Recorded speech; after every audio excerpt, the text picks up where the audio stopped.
हिसार के ऊपर कुछ हमले तो इसलिए हुए कि वो लोग ये लीद लूटना चाहते थे। बहुत कम चांसेस हैं कि किलों में रैंप मिले, लेकिन इस किले में रैंप है।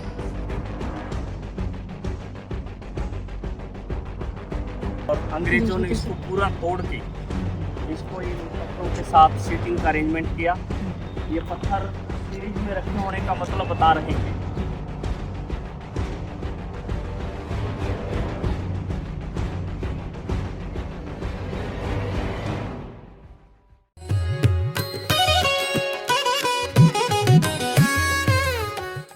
एक तो सर मैं आपको बता रहा था कि हम फर्स्ट फ्लोर पे हैं।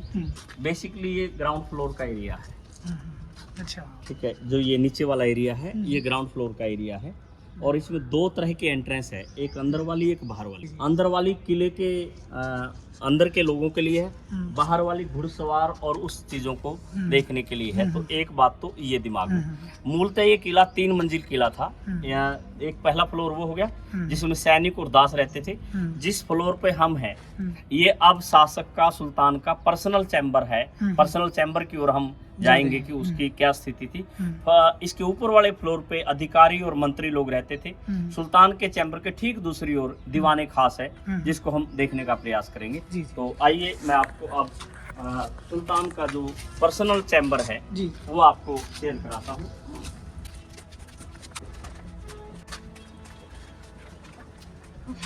सर अब हम उस जगह पर हैं जिसको हम सुल्तान का पर्सनल चैम्बर कह सकते हैं।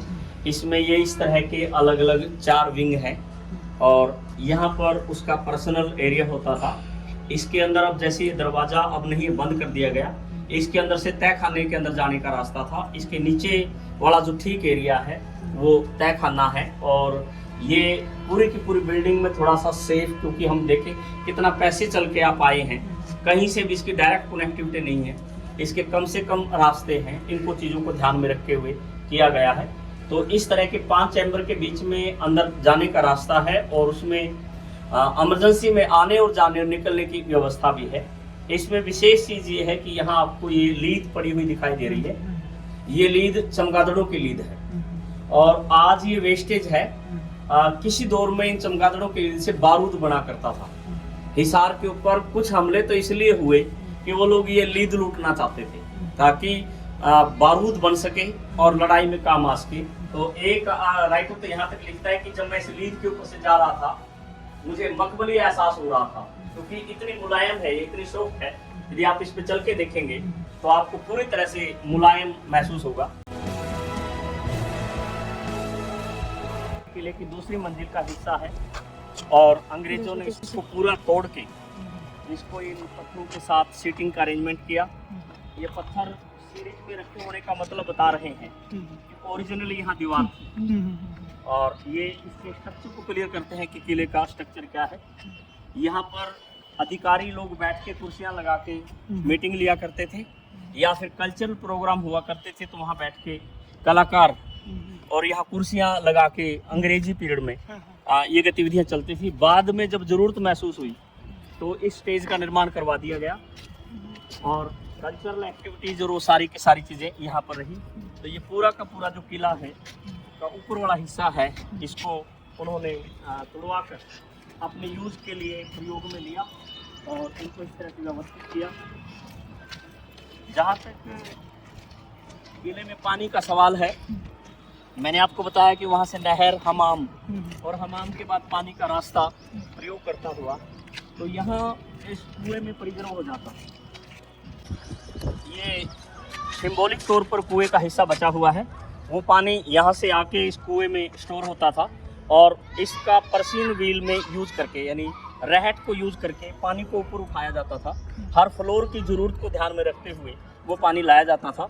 तो उस पानी की जो व्यवस्था है, जब वो पानी यूं पर उठता था मंजिल के अनुसार, तो अब ये बिल्कुल नाली बचा रखी है। ओरिजिनली ये चौड़ा वो था, वो पानी जब ऊपर आता था तो यूं यहाँ पर इकट्ठा होता था। तो सेकंड फ्लोर की ज़रूरत पानी यहाँ की पूरी होती थी, फर्स्ट फ्लोर की ज़रूरतों को पानी यहाँ पर रखते थे। नीचे वाला जो पानी की ज़रूरत है वो वहाँ से पूरी होती थी। और बिल्कुल ठीक अपोजिट साइड जो आपको 2 बड़े बड़े रूम दिख रहे हैं, ये इस किले के सबसे बड़े रूम है और मूलतः ये गेस्ट रूम है, यानी गेस्ट चाहे किसी भी लेवल का क्यों ना हो वो यहाँ पर आया करता था, यहाँ पर ठहरा करता था और उसकी व्यवस्था जो है वो यहाँ से देखी जाती थी। तो यानी किले में पानी की व्यवस्था, गेस्ट की, बाकी सब का जो सिस्टम है वो प्रॉपर रखने के लिए उसने ध्यान दिया और इन चीज़ों को व्यवस्थित किया। तो ये इस किले का वो है। ऊपरी हिस्सा मैं अभी आपसे शेयर कर लेता हूँ। बहुत कम चांसेस हैं कि किलों में रैंप मिले, लेकिन इस किले में रैंप है, यानी जमीन से लेकर और तीसरी मंजिल तक रैंप यूज होते हैं, अर्थात घोड़े पे बैठ के घुड़सवार आ सकता है इन रैंप में, इनकी व्यवस्था करते हुए। और अब हम इसको देखेंगे कि रैंप अपने आप में पूरे के पूरे सिस्टम को कैसे देखता था। यूं रैंप को यूज करते हुए घोड़े जो हैं हर मंजिल के उस लेवल तक जाने की स्थिति में थे। अब ये रैंप नहीं है, ओरिजिनल ये भी रैंप था। और इस हिस्से से हम किले का अधिकतम हिस्सा देख सकते हैं कि कितना बड़ा ये किला रहा होगा। आपको सामने बिल्डिंग दिखाई दे रही है, वो बिल्डिंग सामने, ये गुजरी महल है और वो इसके साथ जुड़ी थी।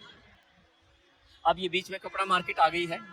ओरिजिनली किला उस गुजरी महल और उससे भी थोड़ा आगे तक था और उससे लगभग 1.5 किलोमीटर की पैराफ्रीज की हुआ करती थी। तो अब ये 3% के आसपास ओरिजिनल किला बचा हुआ है। तो ये हम उच्चतम हिस्सा देखते हैं। यहाँ पर इंटरनल बाउंड्री खत्म हो जाती है, जो किले की अंदर की व्यवस्था है वो यहाँ पर खत्म हो जाती है। बाहर की सेना और बाकी मकसद के लिए प्रयोग होती है। यदि किले के आर्किटेक्ट में देखेंगे तो दीवार आपको यूं थोड़ा तिरछी दिखाई देगी। इसका मकसद है कि इसके साथ खाई थी, नीचे का कोई भी व्यक्ति ऊपर वाले पे हमला नहीं कर सकता, लेकिन ऊपर वाला आदमी नीचे वाले को तीर मार सकता है। यानी इन किलों के बनाते समय इस तरह का जो आर्किटेक्ट है और इस तरह का सिस्टम है उसको यूज किया जाता था, उसको हम इस तरह से देखते हैं। तो ये अपने आप में एक स्ट्रक्चरल प्लानिंग है जिसको आप थोड़ा सा ध्यान देकर समझने का प्रयास करते हैं और बहुत कुछ नई चीज़ सामने आती है। थोड़ा सा कोशिश करें, वैसे होने नहीं चाहिए चमगादड़, लेकिन कई बार मिल जाते हैं।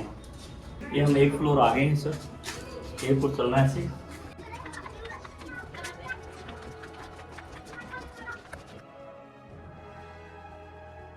ये इस किले का गेस्ट हाउस है जहाँ पर ये चीज़ें हैं।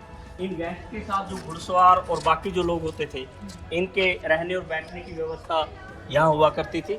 ये किले का दीवाने खास हिस्सा है, यानी जहाँ पर मंत्री और अधिकारी उनके साथ मीटिंग हुआ करती थी।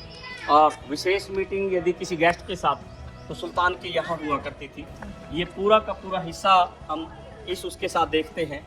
और यदि इस गेस्ट को मुख्य उसमें जाना है दीवाने आम में, दरबार में, तो उसके जाने का रास्ता बिल्कुल अलग हुआ करता था। यानी इस गेस्ट रूम से निकल के यहाँ से जो है उसके जाने का रास्ता था। और कुआं और पानी का होना गेस्ट वाले इलाके में वो ये मैसेज देना चाहता था कि हमारे यहाँ पानी की कमी नहीं है। और क्योंकि जिस दौर में जिन चीज़ों की ज़रूरत रहती है तो सुल्तान इस मकसद के साथ इसको देख रहा था, इसको एक्सप्लेन कर रहा था। और इन गेस्ट रूम से निकल के जो दीवाने आम जाने का रास्ता है वो ये यूज होता था। पूरे किले में अलग तरह के ये पिलर और ये चैम्बर्स जो हैं वो इस पूरे के पूरे रास्ते को जोड़ते थे, जिनको हम देख सकते हैं। ये सारी की सारी चीज़ें हैं जो इस किले के अलग अलग। और ये भी जो भवन है 3 मंजिल थे, यानी 6 रूम हैं गेस्ट के लिए, 2 नीचे, 2 फर्स्ट फ्लोर पे, 2 सेकंड फ्लोर पे।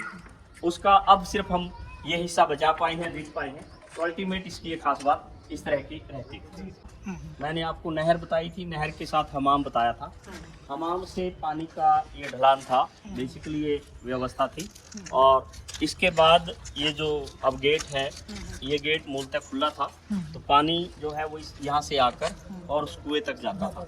तो एक तो पानी की व्यवस्था, साथ में इसके गेट के साथ जो ये रास्ता है और ये रास्ता है वो वाला, ये तय खानों का रास्ता है, यानी ये सीक्रेट रास्ता है इस किले का, जो बहुत वीआईपी लोग या सुल्तान की ज़रूरतों को ध्यान में रखते हुए इस किले के अंदर से जो एंट्री का सिस्टम है उसको रखा गया था और इसको व्यवस्थित करने का प्रयास किया गया था।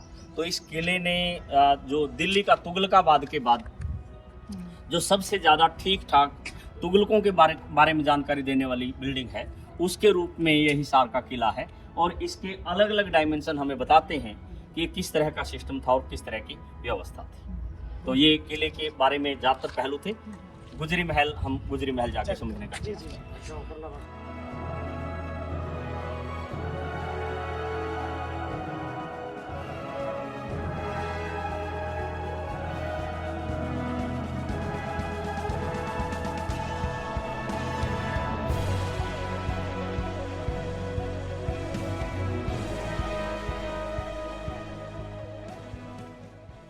Like, share, subscribe and click on the bell icon to never miss an update from 5 Colors of Travel.